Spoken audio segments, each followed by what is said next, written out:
Well, welcome to the Mendota Ranch. Like I promised y'all, Sarah was going to come Sunday, but it was too cold for Sarah, so I'm a fair weather floater. It's a fair weather floater. So anyways, we're floating teeth today. We've already got one horse done. We're working on Mick now. We got Mick a little sedated here, so Sarah's gonna help us, teach us about floating teeth, right? I'm gonna try to. All right. Well, let's get going here. Okay. Hang on, man. This is called a speculum. This is just what holds their mouth open, so I'm able to safely put my hands in their mouth and work on them. So it looks kind of medieval, but it does not hurt them at all. It's just the apparatus that holds their mouth open. Cool.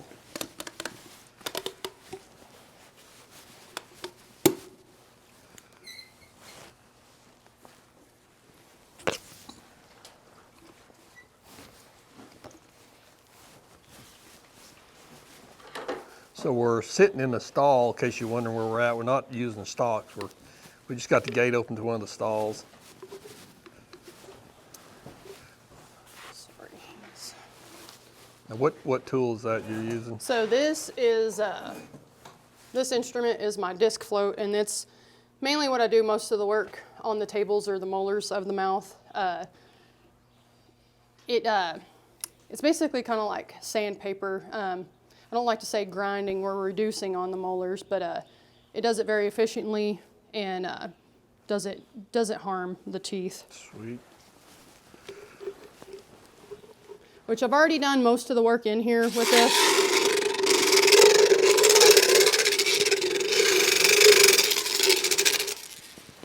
I'm fixing to put my bit seats in.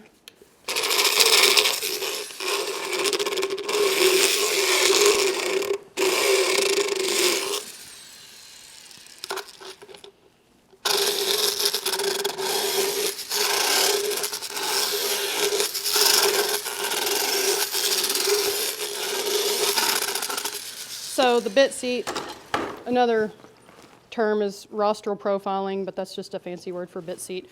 So initially I take the rostral portion or the front portion of this molar down here and the upper as well. And we're just profiling it instead of it being a blunt, like I like to say it looks like the front of a ship like this. And instead of it being like this, we'll get it rounded real nice where nothing's sharp. And then so when your bit sits here on, this is the bar of the mouth, and your bit sits across like this. So when you go to stop, you're bringing all this tissue across, and it can initially hit this tooth and pinch right there. So what we're trying to create is a nice round surface for the tissue to come across and not pinch. And then that's when you get horses throwing their heads, gapping their mouths. So we're hoping that initially helps that. Yeah. So how's everything look on him so far? So he has, which I've already kind of got it blended out. Before we started, he has what we call a wave complex. His was very. Gotta go to the other side. I can't see that. There you go. He had a moderate wave, which I've already got it blended down pretty good. You already got way down. So initially, like the mouth goes, it's literally like a wave, and we just hit the high points and stay out of the ditches and just make it a functioning wave, like where it all sits together. Once, it's like paradigm, once they get to going the wrong way, they can't correct themselves on their own. That's where we come in. And lots of people want to talk about, well, what are the horses in the wild? How do they survive in the wild without dentistry? Well, they're in their natural element. They're foraging all day, walking around through pastures with their heads down, nipping grass all day, where we take them, we put them in stalls, we might feed them up higher. You know, we like to have their head below, at least below their withers, where they're leaning down below their withers. But there's lots of people that feed them up high, so then their lower jaw is sliding back, the teeth aren't aligning up, and then just over time, once it starts going the wrong way, they can't correct it. So that's where we come in and get everything nice and balanced and functioning properly. I do feed mine on the ground.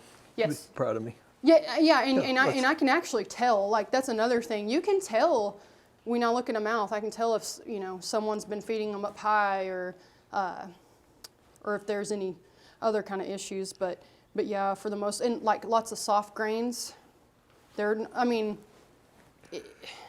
as far as the health of the teeth, I don't like to see a lot of just soft grain diets. I want to see some kind of forage in their diet, because that really helps keep, especially after when I get done with them, it helps just maintain their teeth better, because that's what they were designed. They were designed to eat forage all day, and so their lower jaw is just like ours. We can move ours up and down, and our maxilla is staying, in place. So, but they go like this. They're not chomping up and down like us. So when they come across and hit, there's angles to the molars, the tables, so they come across and they're hitting like this. Well, if there's any malocclusion, which a malocclusion is just like an obstruction of how they can chew, like say there's a molar missing on the top, so the lower molar has nothing to grind against on the top, so it just grows, at a faster rate than what it normally should. So that can initially lock the jaws in place, because it's going into this crevice in the top, and he can't slide. So there's a lot of things that we see that we can definitely help a horse change its lifestyle and change its attitude, its health. There's a lot of benefits to dentistry other than just making sure their mouth is in good shape. Right. When do you like to start? Like when do you want to see them first time? I like to, unless there's some cause for concern, I like to do them coming 2-year-olds. The wolf teeth should be through. 25% of horses don't even have wolf teeth.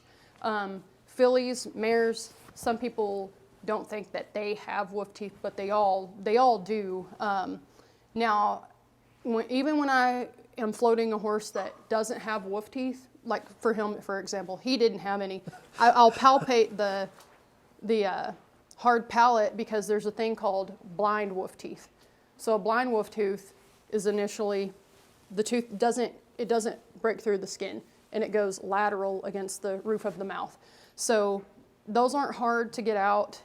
You just have to make a small incision, and typically there's not much of a root system to them.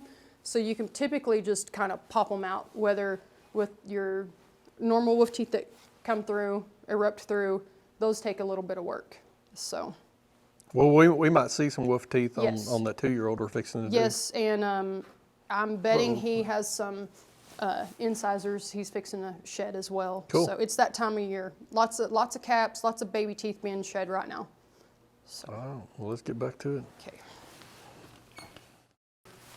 What, you digging a hole over here and terrorizing shit? Look at you. Come here. Everybody likes you on YouTube. Is it Bluey? Stay down. That a girl. Why, you tied up?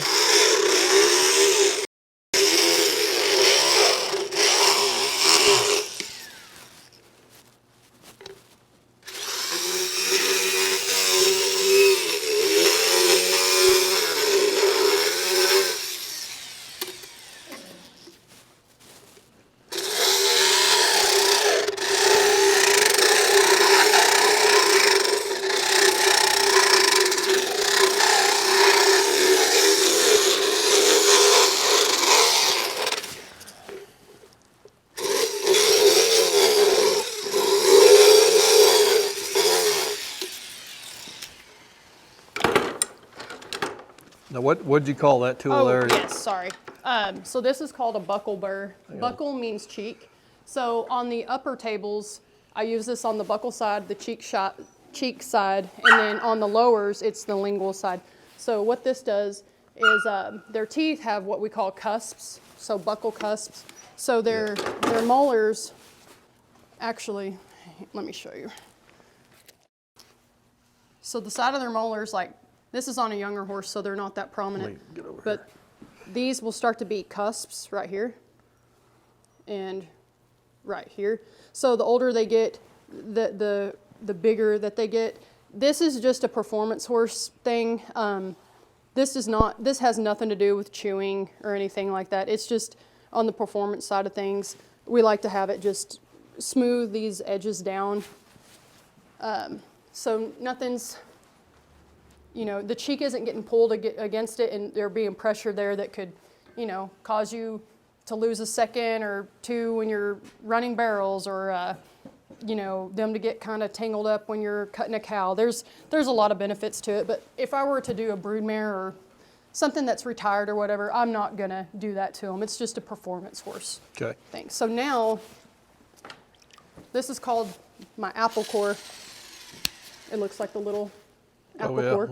Yeah. And this is what we finish up with. This is what we round our edges with, because after we've done all the work that we do in there, we've created a lot of sharp edges. Their enamel in there, it's sharp as glass.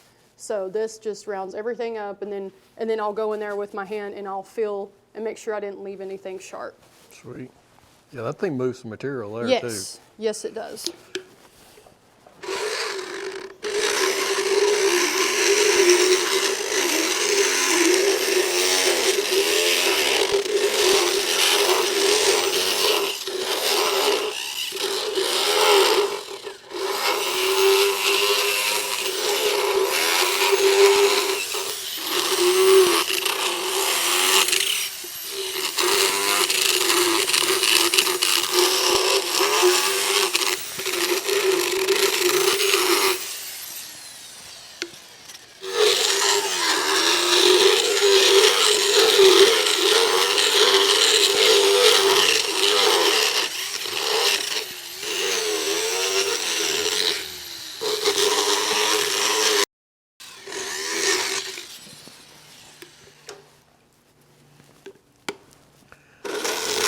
I forgot to do a warning that if you don't like the sound of grinding teeth, this might not be the video for you. Do what? I said I forgot to do a warning. If you don't like the sound of grinding teeth, this might not be the video. Yeah, don't listen You might to need this. to turn the video down. At least you can't smell it. It doesn't smell that bad.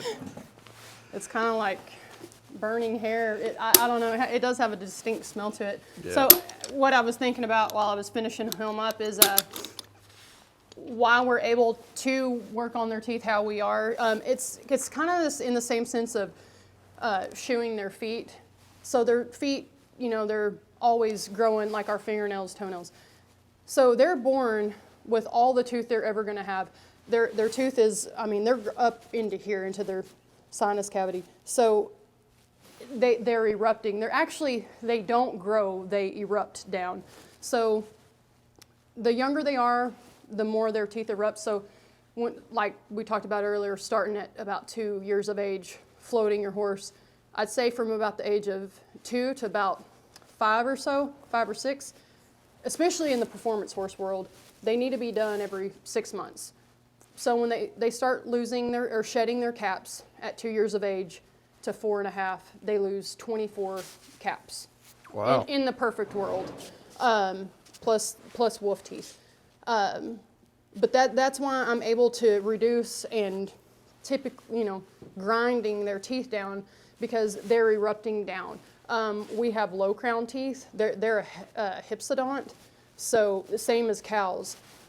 That's why, like, you can attest to this, cattle in sandy country, or, you know, they wear their teeth down faster. And so typically cattle and horses as well can outlive their teeth. I've seen 15-year-old horses that had the mouth of like what a 30-year-old horse, you know, should have. It's just how they're taken care of. But that's why I'm able to do what we can do and reduce down on all that. I think I wear my teeth down a little bit too much, all the sand I eat out here.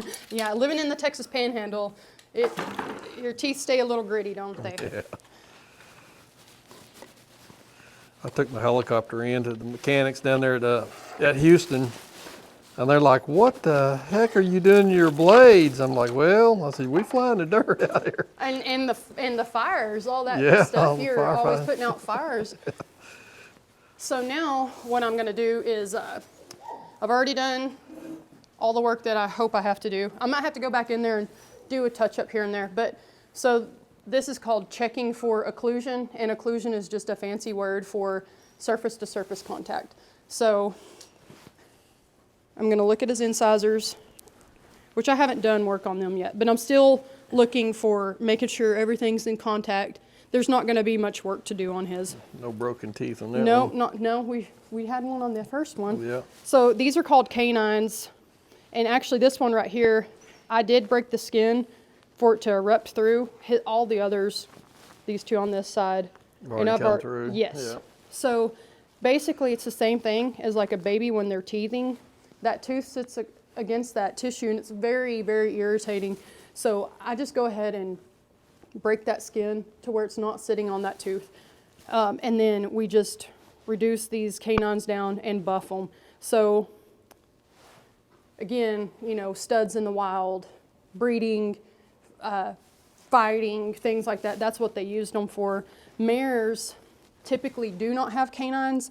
If they do, they're very, very small. They're nothing like this. And the older the geldings are, especially if they've never had any kind of work done, I mean, they'll get to where they look like a walrus tusk. Yeah, I mean, they're huge. Yeah, looks And, like a piece of ivory up there. Yes, absolutely. And so what we like to do is reduce them down to just maybe just a tad bit shorter than their incisors and round them. So when you're putting a bit in their mouth, it's not hitting them, their tongue's not hitting it. It's just, it's very uncomfortable when they've got these big canines in here in the way. So that's why we do what we do. So now I'm going to check for occlusion, and I'm just coming across and making sure everything lines up, and it does. Everything's staying down nice and flat, and I have good separation on my incisors, which means if I have good separation here, I have really good contact back here. So I just have a few things to do on his incisors, and he will be good to go.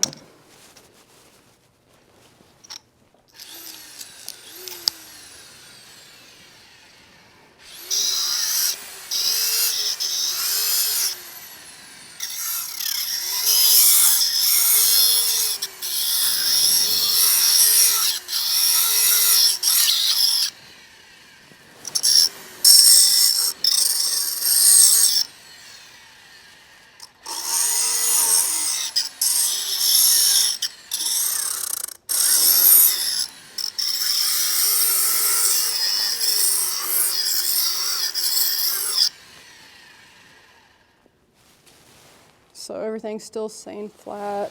There's a little spot over here.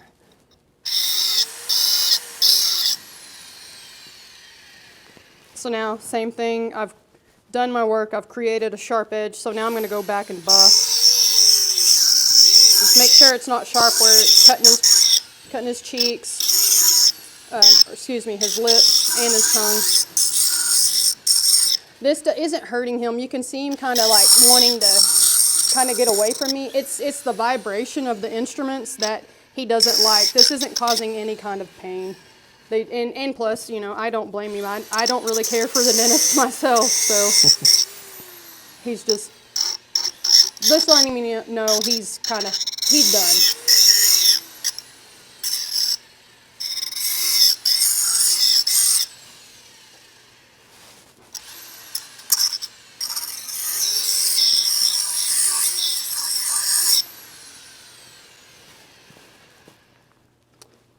Another happy smile. Smiley horse. Looks Yep, good.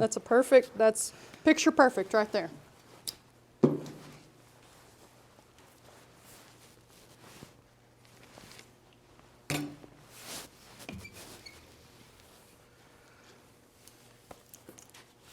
And we're done. Done with another. Nice. Yeah, we're good another one. I need to probably add to, like, I just get real, like, IAED certified. So that I'm not, what's going on here? There it goes. That I'm not just out here willy-nilly. Okay. And that's another thing that I want to preface too is your dental provider, it's important, you know, that you do your research and make sure that they are certified with some association. Yeah, remind me to ask you You that. want me to try to check him? Oh yeah, go ahead. If he'll, Yeah, go ahead. if we'll have a better patient. Just push him back one step, please, right there. You act like you've been cow kicked before. I have.